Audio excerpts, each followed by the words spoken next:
चलिए,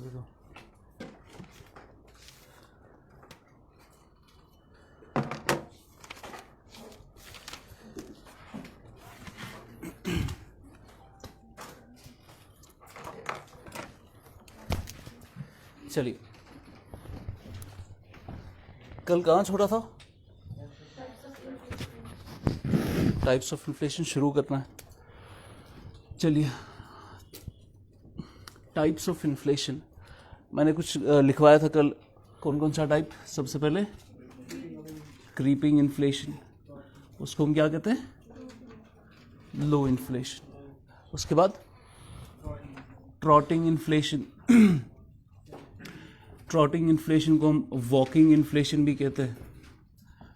उसके बाद गैलपिंग इन्फ्लेशन। जिसने नहीं लिखा, जिसने वो कल नहीं था, एक लिस्ट लिखो ताकि हमें मालूम पड़े कि हम क्या क्या पढ़ रहे हैं। गैलपिंग इन्फ्लेशन को हम क्या बोलते हैं? और जंपिंग इन्फ्लेशन या रनिंग इन्फ्लेशन या run away inflation, run away inflation. उसके बाद हाइपर इन्फ्लेशन, हाइपर इन्फ्लेशन को हम एक्सेलरेटिंग इन्फ्लेशन भी कहते हैं। उसके बाद बॉटलनेक इन्फ्लेशन, बॉटलनेक इन्फ्लेशन। फिर हेडलाइन इन्फ्लेशन, फिर कोर इन्फ्लेशन देखेंगे, और ओपन इन्फ्लेशन, और एक बताओ, आप बताओ। Suppressed inflation, रीफ्लेशन, stagflation. इतना ही लिखा था। डिफ्लेशन और डिसइंफ्लेशन वो देख लिया था, नाम लिख लेते फिर भी। 11 नंबर पे डिफ्लेशन, 12 नंबर पे डिसइंफ्लेशन। वहां से कल मैंने एक दो स्किप किए थे। डिसइंफ्लेशन के बाद एक और लिखो, स्क्यूफ्लेशन, स्क्यूफ्लेशन, SKEW, स्क्यूफ्लेशन। उसके बाद दो और है, वेज इन्फ्लेशन, वेज इन्फ्लेशन, और number 15 wage inflation, and last asset inflation, asset inflation. ये सारा इन्फ्लेशन है, इससे बाहर कुछ भी नहीं पढ़ना है, ठीक है? बस ये काफ़ी हो जाएगा इन्फ्लेशन का टॉपिक। तो कल मैंने ये 3 नहीं लिखाए थे, स्क्यूफ्लेशन, वेज इन्फ्लेशन और एसेट इन्फ्लेशन। चलिए एक एक करके लेते हैं सबको, देखते हैं कहाँ तक जाएंगे। तो इसमें से जो मेन इन्फ्लेशन होती है, जो हमें असल में ज़्यादातर जिसके साथ हम डील करते हैं, वो होती है असल में क्रीपिंग, गैलपिंग और हाइपर इन्फ्लेशन। अगर आप किताबों में जाएंगे, आपको इन्फ्लेशन को 3 ब्रॉड कैटेगरीज में डिवाइड करते हैं: low inflation, galloping inflation, jumping inflation and hyper inflation. ये इसके कुछ जो है अनकन्वेंशनल टाइप्स है। बॉटलनेक इन्फ्लेशन, हेडलाइन लाइफ नहीं, हेडलाइन और कोर इन्फ्लेशन भी हमारे लिए बहुत इंपॉर्टेंट है, खास करके कोर इन्फ्लेशन, क्योंकि इंडिया की कोर इन्फ्लेशन थोड़ी डिफरेंट है वेस्टर्न वर्ल्ड से। तो वेस्टर्न वर्ल्ड में जो कोर इन्फ्लेशन है वो इंडिया में थोड़ी डिफरेंट है। और हमने रिसेंटली एक और डाल देना है, रिसेंटली हमने एक नई इन्फ्लेशन भी कैलकुलेट करना शुरू की है, जिसको हम कोर इन्फ्लेशन कहते हैं। कोर इन्फ्लेशन ये इसी के अंदर आएगा, कोर इन्फ्लेशन के अंदर कोर इन्फ्लेशन। बोलो, पूछो, बताओ क्या बोल रहे हो? क्या बोल रहे? अच्छा, डेफिनेशन। कोर इन्फ्लेशन इसी में आएगा, इसके साथ भी हम डील करेंगे। बाकी सब उतना इंपॉर्टेंट नहीं है, पर देख लेंगे सब।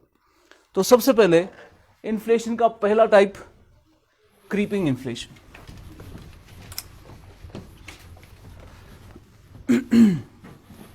क्रीपिंग इन्फ्लेशन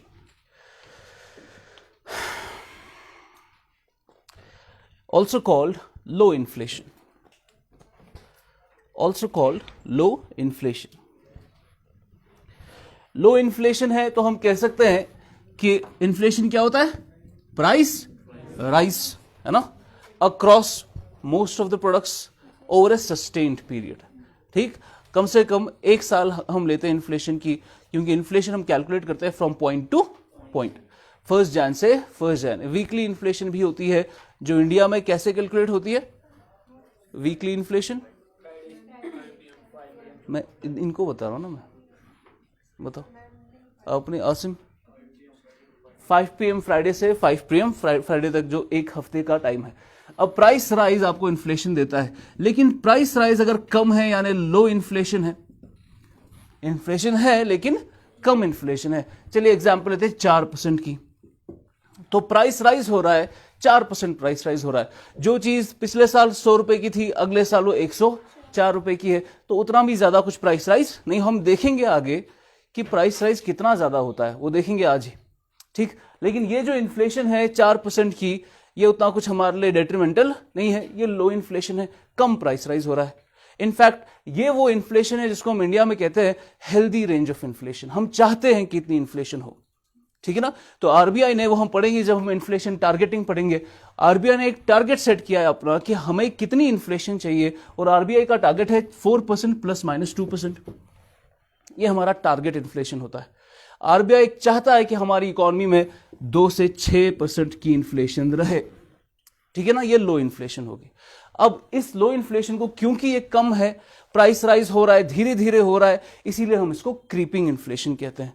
फाइन, तो लो इन्फ्लेशन या 4% की इन्फ्लेशन या 4% ±2% की इन्फ्लेशन, ये जो बैंड है 2 से 6 तक का, ये हमारे लिए फायदेमंद क्यों है? हम क्यों चाहते हैं कि हमारी इन्फ्लेशन इसमें रहे?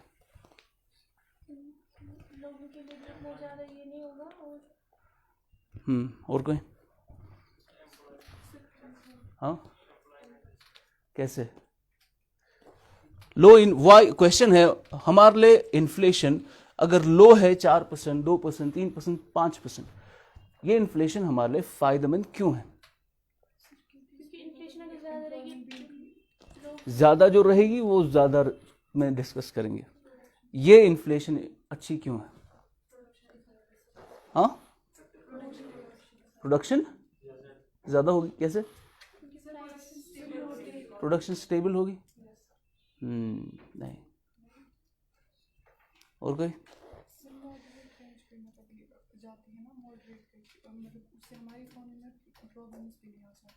नौशीन? हाँ, उसके देखिए, ये सिंपली होता है, मैंने आपको पहले लेक्चर में कहा था, इकोनॉमिक्स समझने के लिए you have to be logical, ठीक है ना, लॉजिक से समझो। अब हम एक आम कंज्यूमर है, और कंज्यूमर हमारे इकोनॉमिक्स में एजम्पशन होती है कि वो क्या होता है, रैशनल होता है। तो एक रैशनल कंज्यूमर एक लॉजिकल पर्सन कैसे देखेगा? मुझे पेन खरीदना है, ये पेन 100 रुपए का है, ठीक, अगले साल कितने का होगा? इस 4% पे 104 पे। तो हम क्या करते हैं, एक रैशनल कंज्यूमर ये करता है कि उसको मालूम होती है कि इन्फ्लेशन 4% ऊपर जा रही है, और अगले साल 4% ऊपर जाएगी, उसके अगले साल 4% ऊपर जाएगी। अब उसको मालूम है, मैं अगर कोई चीज खरीद रहा हूं, अगर मैं वो अगले साल खरीदूंगा मुझे वो 4% महंगी पड़ेगी, तो बेहतर है उसको अभी खरीद लो। समझ आ रहा है? क्योंकि ये एक्सपेक्टेशन होती है कि आपकी इन्फ्लेशन 4%, 5% आगे बढ़ने वाली है, तो बेहतर है इसी टाइम पे खरीद लो, क्योंकि आगे जाके वो फर्दर और महंगी हो जाएगी। इससे क्या होता है, शॉर्ट टर्म में डिमांड बढ़ती है। तो 4% की इन्फ्लेशन से हमारा होता क्या है, डिमांड बढ़ती है, क्योंकि लोग क्या करते हैं, लोग एंटिसिपेट करते हैं कि और प्राइसेस बढ़ेंगे, तो बेहतर है अभी खरीदना, 4% पे ही खरीद लो। तो अभी खरीदने की वजह से शॉर्ट टर्म में क्या डिमांड बढ़ेगी, डिमांड बढ़ेगी। अब चीजों की डिमांड बढ़ रही है तो सप्लाई बढ़ानी पड़ेगी। अब डिमांड हो रही है मार्केट में ज्यादा, आप यहां से सप्लाई भी बढ़ाते हो। सप्लाई बढ़ाने से क्या करेंगे हम, सप्लाई बढ़ाने से हम एम्प्लॉयमेंट ज्यादा करेंगे, है ना, एम्प्लॉयमेंट बढ़ेगी, इनकम बढ़ेगा, तो इंजन ऑफ ग्रोथ शुरू हो जाएगा। तो ये हमारी इकोनॉमी के लिए अच्छा है। क्यों? क्योंकि 4%, 3%, 2% की इन्फ्लेशन की वजह से डिमांड बढ़ती है, ठीक है ना। अब अगर 0% इन्फ्लेशन है कि पिछले साल भी 100 रुपए का था, इस साल भी 100 रुपए का है, इसमें एंटिसिपेशन नहीं होगी, आपको मालूम है सेम प्राइस है, स्टेगनेंट प्राइस है, कल को खरीद लेंगे, कोई इश्यू नहीं। लेकिन अगर आपको पता है ये अभी 100 रुपए का है, कल को 110 का हो जाएगा, तो बेहतर है इसको अभी खरीद लो, तो शॉर्ट टर्म में इसकी डिमांड बढ़ती है। तो creeping inflation, low inflation economy के लिए अच्छा होता है, क्योंकि उससे डिमांड बढ़ती है, डिमांड बढ़ने से हम सप्लाई बढ़ाते हैं और इकोनॉमी ग्रोथ पे निकलती है। समझ आया? लिखो,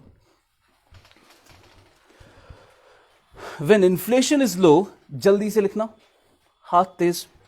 when inflation is low, consumers expect prices to continue to rise. Consumers expect prices to continue to rise, comma, buying now rather than paying more later.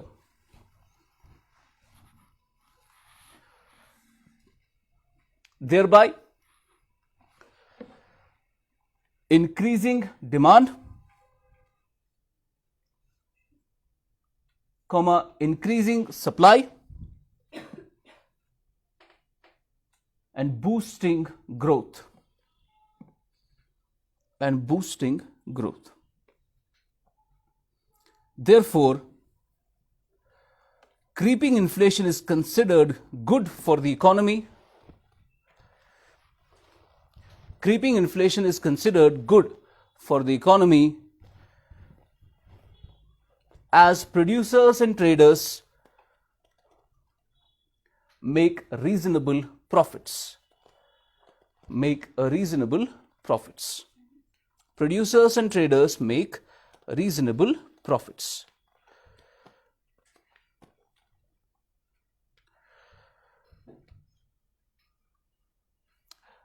क्या मैं कह सकता हूं हमारी जो क्रीपिंग इन्फ्लेशन है, क्योंकि ये लो है, क्या मैं कह सकता हूं प्राइस राइज जो हो रहा है वो स्लो है, ग्रेजुअल है और प्रिडिक्टेबल है ना?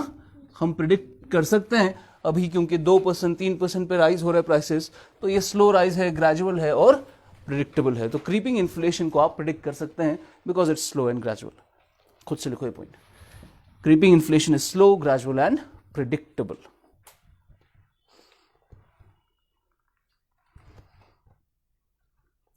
आमतौर पर हम क्रीपिंग इन्फ्लेशन, इसमें कोई एब्सोल्यूट परसेंटेज नहीं है, पर आमतौर पर 4% की आसपास की जो इन्फ्लेशन है उसको हम लो इन्फ्लेशन या क्रीपिंग इन्फ्लेशन कहते हैं, 4% के आसपास की। ठीक है, अब इन्फ्लेशन अगर हल्की सी बढ़ गई, प्राइस राइज थोड़ा इंक्रीज हो रहा है, अब हम क्रीपिंग से कहां पहुंचते हैं फिर? Trotting inflation. Trotting inflation.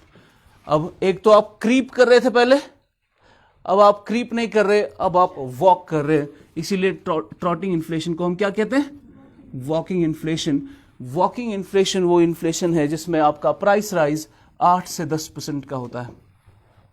इसमें कोई कंसेंसस नहीं है कि 8-10 ही हो, ये बस बोला जाता है कन्वेंशनली 8 से 10% का प्राइस राइज वॉकिंग इन्फ्लेशन होती है, ट्रॉटिंग इन्फ्लेशन। ओके, अगर इस 8 से 10% पे प्राइस राइज को कंट्रोल नहीं किया गया, आपकी इन्फ्लेशन बढ़ के गैलपिंग इन्फ्लेशन में चली जाएगी। Galloping inflation, galloping inflation. Galloping inflation को वेरी हाई इन्फ्लेशन भी कहते हैं। अब ये हाथ से जा रहा है मामला, वेरी हाई इन्फ्लेशन।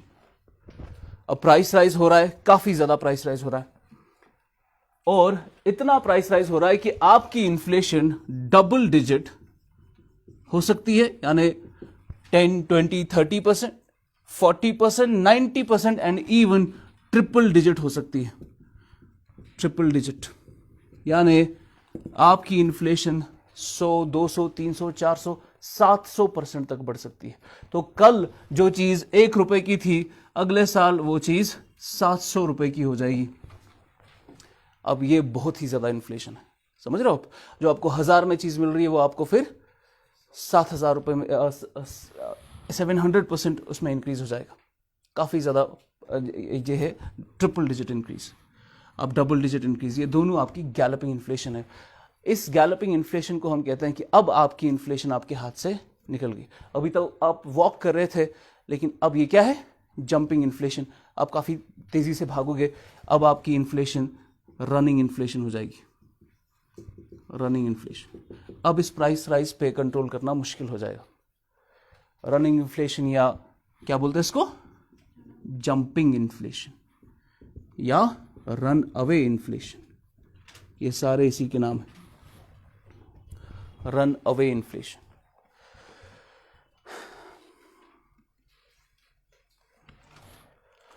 हमने इसको हॉपिंग इन्फ्लेशन भी कहते हैं। हमने, कोई बता सकता है गैलपिंग इन्फ्लेशन कहां देखी है? हॉपिंग इन्फ्लेशन का एक और नाम है, hopping, HOPPING।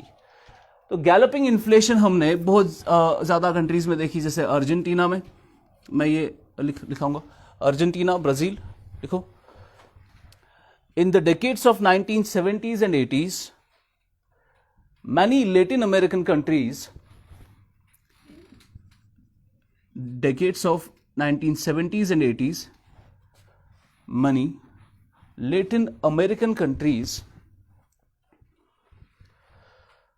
such as Argentina, Brazil, CHILE, चिले या चाइल, जो भी है इसकी pronunciation, CHILE, had such rates of inflation,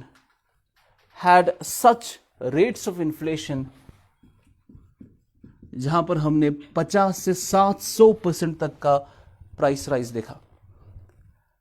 Such a range of inflation of 50 to 700%। एक और कंट्री में हमने गैलपिंग इन्फ्लेशन देखी है, जहां पे 800% की इन्फ्लेशन हुई है, वो रशियन इकोनॉमी में। जैसे ही USSR डिसइंटीग्रेट हुआ, डिसइंटीग्रेशन के बाद ही रशियन इकोनॉमी में हमने गैलपिंग इन्फ्लेशन देखी। Russian economy did show such inflation after USSR's disintegration. After USSR's disintegration.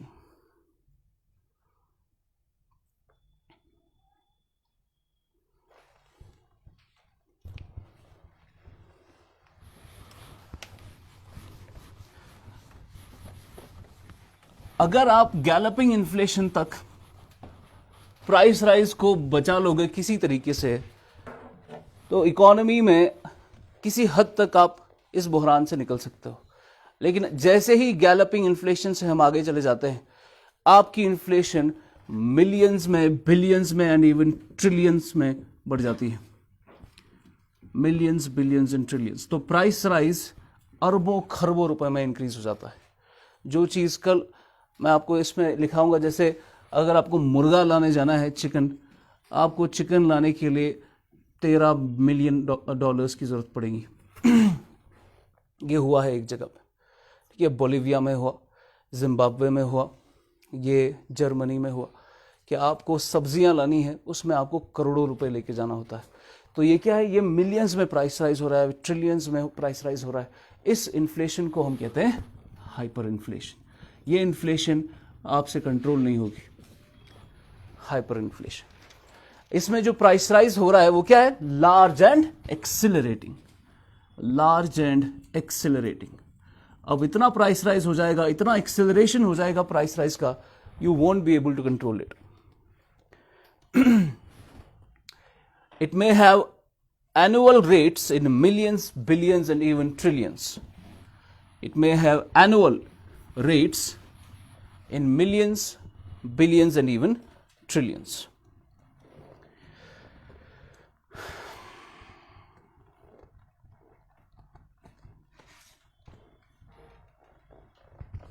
समझेंगे, ये यहां पर इंपॉर्टेंट है। हमने 1923 में पहली बार देखा दुनिया में हाइपर इन्फ्लेशन क्या कर सकता है। अब देखो इसका क्या मतलब है, जब प्राइस राइज होता है तो जो चीज, ये चीज हाइपर इन्फ्लेशन में एक बहुत ही इंपॉर्टेंट पॉइंट है, वो ये है कि हाइपर इन्फ्लेशन जो प्राइस राइज होता है वो शूट अप हो जाता है ओवरनाइट, काफी शॉर्ट स्पैन ऑफ टाइम में, यानी आपको मालूम ही नहीं पड़ेगा और बहरान आ जाएगा। ठीक है, तो जैसे ही हम क्रीपिंग इन्फ्लेशन से धीरे धीरे कहाँ पहुँचते हैं, पहले वॉकिंग इन्फ्लेशन में, जिसको हम ट्रॉटिंग इन्फ्लेशन भी कहते हैं, वहाँ से आप 8-10% कर रहे हो। उसके बाद अगर फिर भी आपने कंट्रोल नहीं किया तो गैलपिंग इन्फ्लेशन हो जाएगी, तो आप 50, 100, 200, 300% में चले जाओगे। अगर वहाँ भी कंट्रोल नहीं हुआ तो आप हाइपर इन्फ्लेशन में चले जाओगे, जहाँ पे प्राइस राइज, जो चीज़ कल को 2 साल पहले ऐसा देखा गया जर्मनी में, 2 साल के अंदर चीज़ों का दाम 36 बिलियन टाइम्स बढ़ गया। 36 बिलियन टाइम्स। जो चीज़ 2 साल पहले 1 रुपए की थी, वो 2 साल के बाद इतने रुपए की थी। तो ये जब इतना आपका प्राइस राइज हो जाता है, यानी आपका पैसा कूड़ा बन जाता है, ठीक है ना, वो कोई चीज़ खरीद ही नहीं सकता। तो लोग क्या करते हैं, लोगों का कॉन्फिडेंस उठ जाता है करेंसी से, ठीक है ना, लोग उसको करेंसी इस्तेमाल करना छोड़ देते हैं। ये देखा गया है जर्मनी में।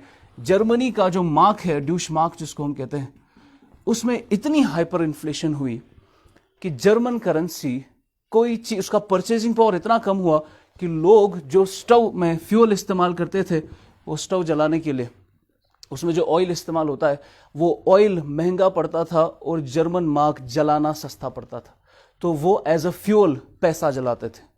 वहां पर आप अगर नेट पे जाओगे, आपको करेंसी से, अब आपको पेंट करना है यहाँ पे, तो मैंने पेंट करवाया, मैंने नेरोलेक या जो भी है एशियन पेंट्स करवाया। वो पेंट एक कमोडिटी है, वो खरीदनी है आपको, लेकिन प्राइसेस कितने ज्यादा है, 36 बिलियन टाइम्स हायर प्राइसेस है, तो मुझे पेंट खरीदना बहुत मुश्किल होता है। लोगों ने क्या किया, उन्होंने पेंट खरीदना छोड़ दिया, उन्होंने वॉलपेपर, पैसे का वॉलपेपर लगाया, सीधे ऐसे मार्क्स लगा के वॉलपेपर लगाया अपने पैसे का। जैसे यहाँ आप यूनिवर्सिटी जाएंगे, आप देखेंगे वो चिनार के पत्ते होते हैं ना, वो जब नीचे होते हैं तो सुबह सुबह लोग आते हैं, वो उसको ऐसे ऐसे झाड़ू मार के साइड में रखते हैं। बिल्कुल ऐसे ही जर्मन मार्क जर्मनी की सड़कों पे ऐसे पैसा पड़ा रहता था, और फिर उसको कूड़ा मार मार के साइड में रखते थे। इतना आपका खत्म होगी करेंसी। फिर उन्होंने उस करेंसी को इस्तेमाल करना छोड़ दिया, क्योंकि उस करेंसी का परचेजिंग पावर ही खत्म हुआ। तो फिर उन्होंने यूरो को एक्सेप्ट किया। जब भी ऐसा हाइपर इन्फ्लेशन होती है कि आपके पास जो पैसा है वो कुछ भी खरीद नहीं सकता, इतने प्राइस राइज हो गए, लोग उसको करेंसी की तरह फिर इस्तेमाल नहीं करते, उसको छोड़ देते हैं। लोग क्या करते हैं, उसके बदले गोल्ड का इस्तेमाल करते हैं as a medium of exchange. जो आपके मेटल्स, प्रेशियस मेटल्स होते हैं, सिल्वर का इस्तेमाल करेंगे as a medium of exchange. अगर ये भी नहीं है किसी के पास, तो फॉरेन करेंसी का इस्तेमाल करेंगे। तो वो जर्मन मार्क उन्होंने छोड़ा, उन्होंने यूरो को इस्तेमाल किया। हम डॉलर का इस्तेमाल कर सकते हैं, हम चाइनीज रेनमिनबी का इस्तेमाल कर सकते हैं, तो जो जापानीज येन का इस्तेमाल कर सकते हैं। तो जो भी आपकी हार्ड करेंसीज है, जिनका वैल्यू मोर और लेस स्टेबल रहता है, उन करेंसीज को आप इस्तेमाल करना शुरू करोगे और अपनी करेंसी को छोड़ दोगे, ठीक है ना। क्यों? क्योंकि उस करेंसी में हाइपर इन्फ्लेशन होगी। तो हाइपर इन्फ्लेशन का मतलब होता है कि आपकी करेंसी में परचेजिंग पावर एकदम से क्या हो गया, खत्म हो गया। इसमें पहली एग्जांपल तो जर्मनी की है। ऐसा ही केस हमने जिम्बाब्वे में भी देखा। पहले आप जर्मनी का केस लिखो, उससे पहले एक लाइन लिखो, in such an inflation not only the range of increase is very large, not only the range of increase is very large, but the increase takes place in a very short span of time. In a very short span of time. Prices shoot up overnight. Prices shoot up overnight.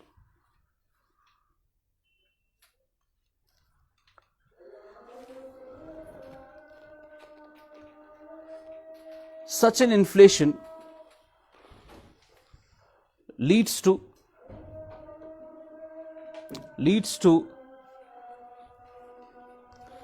complete loss of confidence in the domestic currency. Loss of confidence, loss of confidence in the domestic currency. And people start opting for other forms of money.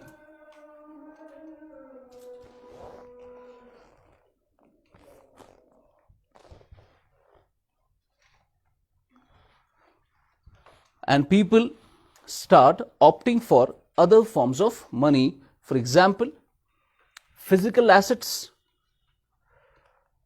gold, foreign currency,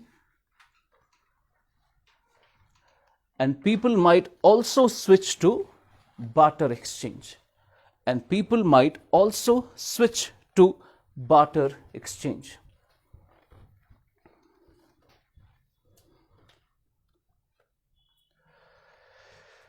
पहला case study देखेंगे हम hyper inflation की Germany. तो इन 1923 लिखिए, after world war one, in 1923 prices were 36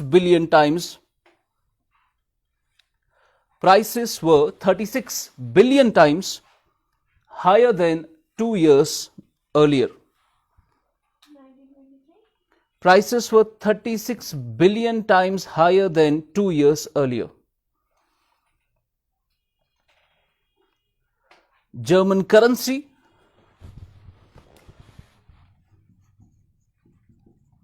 Deutschmark, German currency, Deutschmark, were more valuable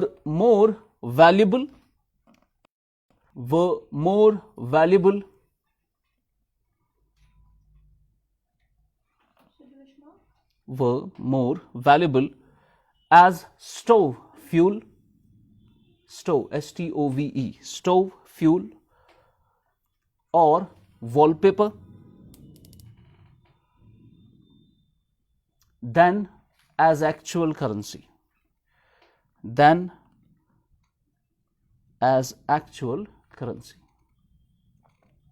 Later on, Germany adopted euro.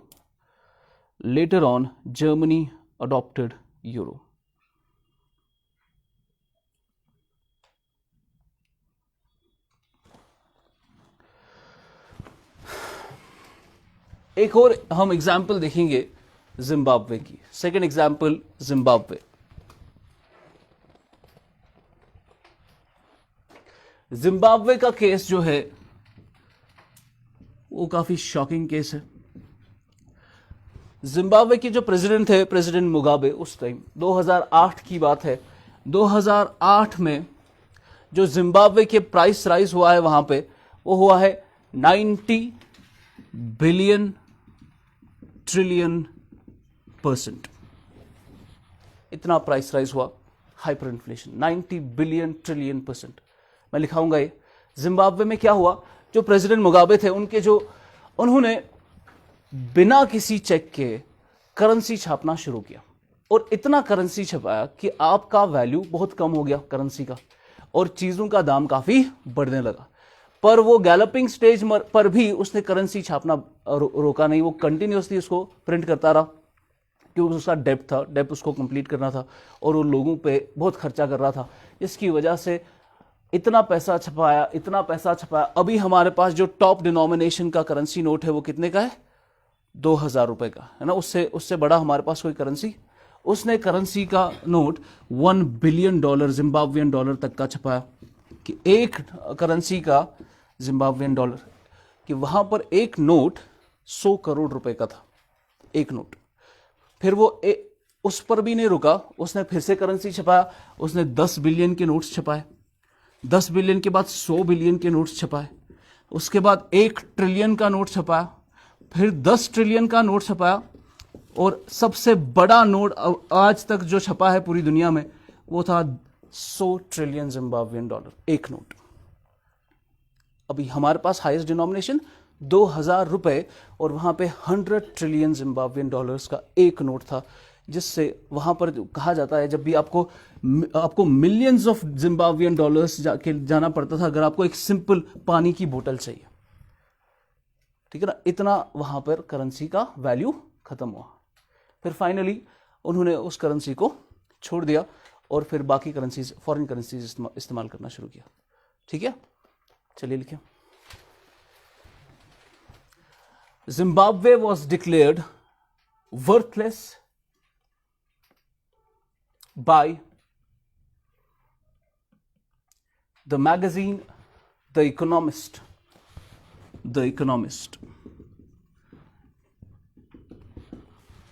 Zimbabwe was declared worthless by the magazine The Economics in the wake of rise in annual inflation. In the wake of rise in annual inflation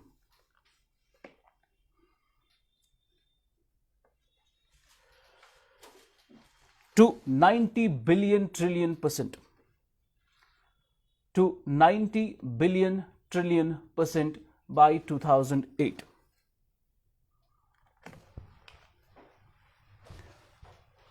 It would take 417 Zimbabwean dollars. आपको 400 Zimbabwean dollars चाहिए थे एक toilet paper खरीदने के लिए। पूरा role नहीं, toilet paper का एक शीट जो काटते हैं ना, एक शीट, वो खरीदने के लिए आपको 400 जिम्बाब्वियन डॉलर्स चाहिए थे। It would take 417 Zimbabwean dollars to purchase a sheet of toilet paper.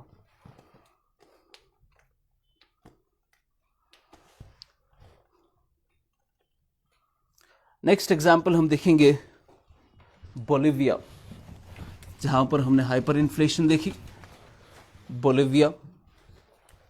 Bolivia में जो हाइपर इन्फ्लेशन हुई है लगभग 24,000%, उनके मुकाबले में बहुत कम, पर ये भी हाइपर इन्फ्लेशन है। तो इन्फ्लेशन रेट कितनी थी एनुअल? 24,000%। हर साल इतना बढ़ रहा था प्राइस। इन 1985, वो आएंगे उस पर क्यों होता है, इन 1985। उसके बाद एक और एग्जाम्पल देखेंगे जहां पर हाइपर इन्फ्लेशन हुई, यूगोस्लाविया।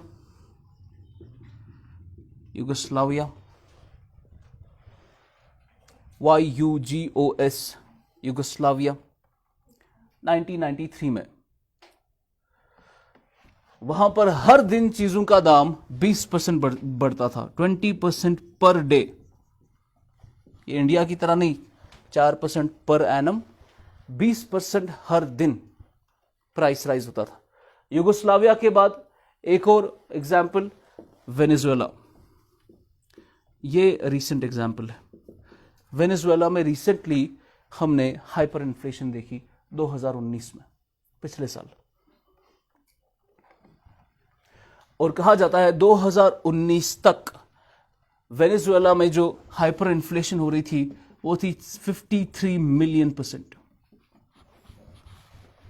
53 million % bye 2019।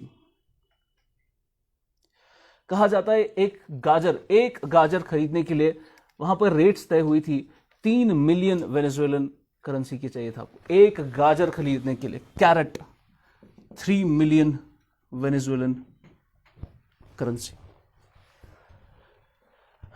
उनका एक पूरा जो है लिस्ट है रेट्स का। अगर आपको एक टमाटर खरीदना था, टोमेटो के लिए आपको वेनेजुएला की जो करेंसी है उसको हम बोलेवार कहते हैं, बोलेवार, वेनेजुएलन बोलेवार्स। तो एक गाजर खरीदने के लिए आपको 3 मिलियन यानी 30 लाख वेनेजुएलन बोलेवार्स जरूरत है। एक टोमेटो खरीदने के लिए, एक टमाटर खरीदने के लिए 5 मिलियन 50 लाख बोलेवार्स। सलाद अगर आपको खानी थी, सलाद हम खाते हैं, उसके लिए 18 लाख 1.8 मिलियन बोलेवार्स लाने थे आपको। अब आप इमेजिन करो, आप रेस्टोरेंट में जा रहे हो और अब हर कोई इंसान वहां मिलियनियर है, बिलियनियर है, क्योंकि आप गाजर कितने की खा रहे हो? 3 मिलियन की। ठीक है। एक कप ऑफ कॉफी, कहा जाता है एक कप ऑफ कॉफी 2016 में 450 बोलेवार्स का था। एक कप ऑफ कॉफी 2016 में 450 बोलेवार्स का हुआ करता था 2016 में। और वही कप ऑफ कॉफी 2018 में यानी 2 साल के अंदर 2.5 मिलियन बोलेवार्स का हो गया, 25 लाख। तो 450 रुपए का आपको एक कप ऑफ कॉफी मिलता था, 2 साल के अंदर वो कप ऑफ कॉफी कितने का मिलेगा आपको? 25 लाख का। ये क्या है? Hyper inflation. इसके रीजंस वगैरह वो अलग से देखेंगे। ये एक टाइप है इन्फ्लेशन का। उसके बाद कुछ और टाइप्स है।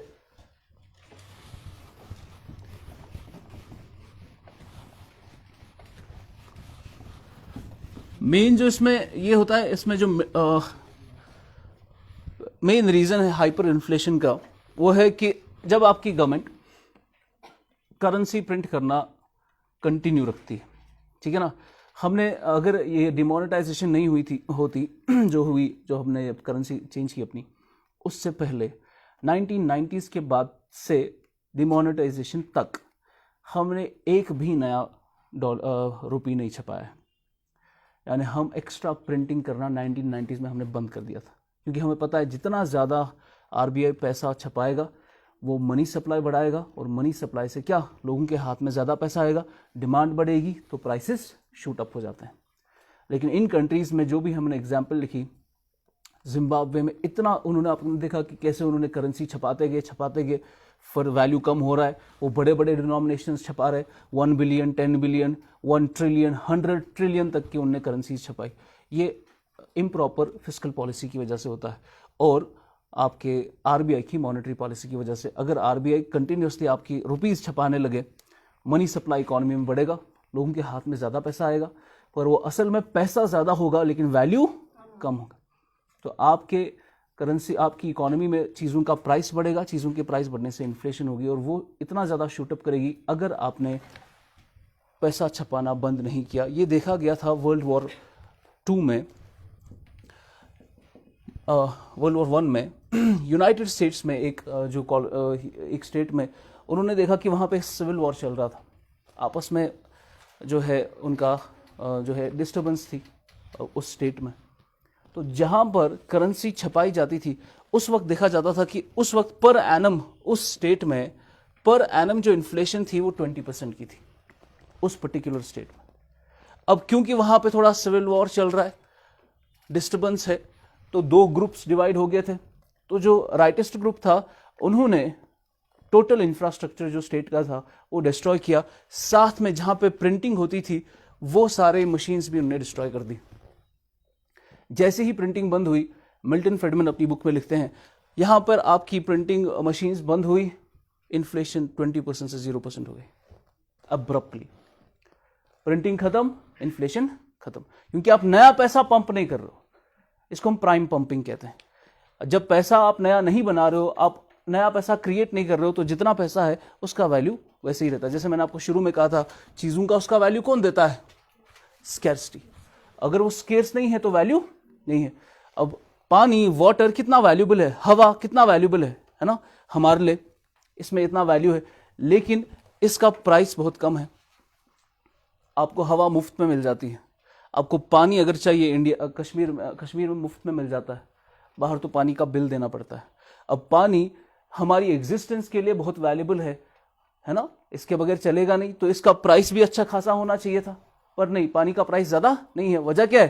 क्योंकि पानी बल्क में है, स्केर्स नहीं है। गोल्ड का हमारे लिए 0 वैल्यू है हमारी एग्जिस्टेंस के लिए। हमें अगर गोल्ड नहीं भी होगा तो हमारी एग्जिस्टेंस पे कोई फर्क पड़ेगा नहीं, लेकिन गोल्ड का वैल्यू, गोल्ड का प्राइस काफ़ी ज़्यादा है। क्यों? क्योंकि गोल्ड क्या है? स्केर्स है। तो आपकी करेंसी अगर स्केर्स ही नहीं रही, आप बल्क में करेंसी छपा रहे हो, उसका वैल्यू क्या हो जाएगा? कम हो जाएगा। तो ऐसे ही बिटकॉइंस जो है, बीटीसीज, बिटकॉइंस का क्यों इतना वैल्यू बढ़ रहा है? क्योंकि बिटकॉइंस जब बनाई गई थी ब्लॉकचेन टेक्नोलॉजी की वजह से, उन्होंने उसमें लिमिट रखी है कि जब भी बिटकॉइन पूरी जब निकलेंगी माइनिंग करके, सिर्फ 21 मिलियन बिटकॉइंस बन सकती है पूरी दुनिया में। इससे ज्यादा है ही नहीं बिटकॉइंस, इतनी ही बनेंगी। और आखिरी बिटकॉइन जो बनेगी, जो माइन होगी, वो 2145वें साल में हो जाएगी। अभी क्या चल रहा है? 2020, यानी अभी 120 साल में माइनिंग कंटिन्यूसली करते रहेंगे, तब जाके 21 मिलियंथ जो बिटकॉइन है वो जाके माइन होगी। उसके बाद बिटकॉइंस माइन होना बंद हो जाएगा। अब इसीलिए बिटकॉइंस का वैल्यू हर साल क्या हो रहा है? बढ़ रहा है। वजह क्या है? क्योंकि बिटकॉइंस क्या है? स्केर्स आइटम है, ठीक है। इसलिए हर कोई जो क्रिप्टो करेंसीज है, उन्होंने उसका एक वैल्यू तय किया है। और वो वैल्यू कैसे तय हुआ? क्योंकि आपकी क्रिप्टो करेंसीज स्केर्स है, वो अनलिमिटेड सप्लाई में नहीं है। जितनी 21 मिलियन है उतना ही रहेगा। ऐसे ही अगर रुपीस अचानक से आरबीआई चाहे कि मुझे अब रुपीस कंटिन्यूसली छपाने हैं और रुपीस वो कंटिन्यूसली छपाते रहेंगे, पंप करेंगे इकोनॉमी में, पैसा ज़्यादा आएगा लोगों के हाथ में, है ना, पैसा ज़्यादा आएगा, ज़्यादा डिमांड होगी, प्राइस शूट अप हो जाएंगे। और अगर उनने प्रिंटिंग नहीं रोकी हमारा हाल भी सेम होगा, ठीक है ना। अब यही देखा जा रहा है कि पूरी दुनिया में कोविड की वजह से क्योंकि हमारा इनकम कम हुआ है तो गवर्नमेंट अभी फाइनेंसिंग कर रही है इस चीज़ की, गवर्नमेंट एक्स्ट्रा पैसा पंप कर रही है इकोनॉमी में ताकि डिमांड वापस से उठे, और डिमांड उठने से सप्लाई उठती है, सप्लाई उठने से इंजन ऑफ ग्रोथ शुरू होता है। लेकिन ये एक्स्ट्रा डिमांड जो हम बना रहे हैं किसकी वजह से बना रहे हैं? क्योंकि हम पैसा पंप कर रहे हैं इकोनॉमी में, नया पैसा बनाकर। इसकी वजह से इन्फ्लेशन होगी। रुपीज़ का भी जो पैसा हमारा, रुपीज़ हमारी करेंसी की भी इन्फ्लेशन होगी, उसका भी वैल्यू कम होगा। इसलिए अभी गोल्ड का प्राइस काफ़ी शूटअप हो गया पिछले कुछ महीनों में, है ना। आपका पहले 33 था, अब फिर जाके 50 टच किया उसने। वो क्यों किया? क्योंकि लोगों का करेंसी से थोड़ा कॉन्फिडेंस कम हो रहा है और लोग उन चीज़ों में इन्वेस्ट कर रहे हैं जहां पर उनको लग रहा है कि ये एक सेफ हेवन बन सकता है, यहाँ पर हमारा पैसे का वैल्यू बच सकता है। तो लोग करेंसी से हटकर कहाँ इन्वेस्ट कर रहे हैं? गोल्ड में। अब गोल्ड की डिमांड बढ़ी तो गोल्ड का प्राइस शूटअप हुआ। लेकिन अब क्योंकि हालात ठीक हो रहे हैं, अब वापस से स्टॉक मार्केट में हमें दिख रहा है कि परफॉर्मेंस अच्छी आ रही है, अभी गोल्ड का प्राइस नीचे नीचे जा रहा है। क्यों? क्योंकि लोग वापस से शिफ्ट कर रहे हैं अपने स्टॉक मार्केट में इन्वेस्ट करने के लिए। जैसे ही हमें फिर से मालूम पड़ेगा कि अचानक से आपको मालूम पड़ा कि रुपीज़ में जितना भी आपने 10 लाख कमाए हैं अभी तक, आपने बैंक में रखे हैं, आपको मालूम है अगर अचानक से 20% इन्फ्लेशन हो गई इंडिया में, आपका पैसा किस काम होगा? फिर आप क्या करोगे? आप उस पैसे को जल्दी से जल्दी कन्वर्ट करोगे किस में? गोल्ड में। ठीक। तो जैसे ही करेंसीज में इन्फ्लेशन होती है, उसका वैल्यू कम होता है, लोग उसको एज एन इन्वेस्टमेंट छोड़ देते हैं और उसको कन्वर्ट करते हैं किसी फिजिकल एसेट में, चाहे प्रॉपर्टी में, लैंड में, या फिर गोल्ड या सिल्वर में। इसीलिए गोल्ड का प्राइस कंटिन्यूसली बढ़ रहा है।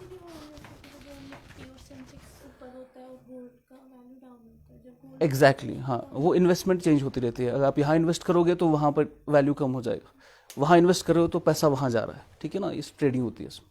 अब रिसेंटली हमने ये देखा कि क्योंकि मेजॉरिटी लोग कुछ महीने पहले गोल्ड में इन्वेस्ट कर रहे हैं, तो ऐसा आपको लग रहा है कि गोल्ड का वैल्यू अभी नीचे जा रहा है। तो जिन लोगों ने 40,000 पे गोल्ड खरीदा था, अभी कितना है? लगभग 37 पे है। ठीक। तो वो बोल रहे हैं हमने 40 पे खरीदा था एज अ सेफ हेवन कि बचाएगा, लेकिन अब गोल्ड ही मार रहा है हमें, गोल्ड का वैल्यू ही कम हो रहा है। इसको हम क्या कहते हैं? इसको हम करेक्शन कहते हैं। गोल्ड ट्रेडिंग में ये करेक्शन हो रहा है, ये ज़्यादा नीचे नहीं जाएगा, एट मैक्स ये 35 टच करेगा, फिर ये वापस से ऊपर छलांग मारेगा। और ये माना जाता है कि अगले 1 साल के अंदर गोल्ड 60,000 टच कर सकता है, ठीक है ना। क्यों? क्योंकि हमारी ओवरऑल पूरी ग्लोबल इकोनॉमी में पैसा ज़्यादा पंप किया जा रहा है। इकोनॉमी में पैसा ज़्यादा होगा, करेंसी का वैल्यू कम हो जाएगा, गोल्ड का वैल्यू बढ़ेगा, ठीक है ना। और गोल्ड का डायरेक्ट इम्पैक्ट डॉलर के साथ भी होता है। अगर डॉलर का वैल्यू कम हो रहा है, गोल्ड का वैल्यू ऊपर जाएगा, ठीक। और हमने देखा है पिछले कुछ टाइम से फेडरल रिजर्व बहुत ज़्यादा डॉलर जो है पंप कर रहा है इकोनॉमी में। इसकी वजह से डॉलर में इन्फ्लेशन हो रही है, उसका वैल्यू कम हो रहा है, गोल्ड का प्राइस काफ़ी शूटअप होगा, फिर से वापस से करेक्शन होके, ठीक है ना। एट मैक्स ये 35 या 34 तक जा सकता है, फिर वापस से ऊपर जाएगा। तो लिखिए जो हमारा नेक्स्ट टाइप है वो है बॉटलनेक इन्फ्लेशन।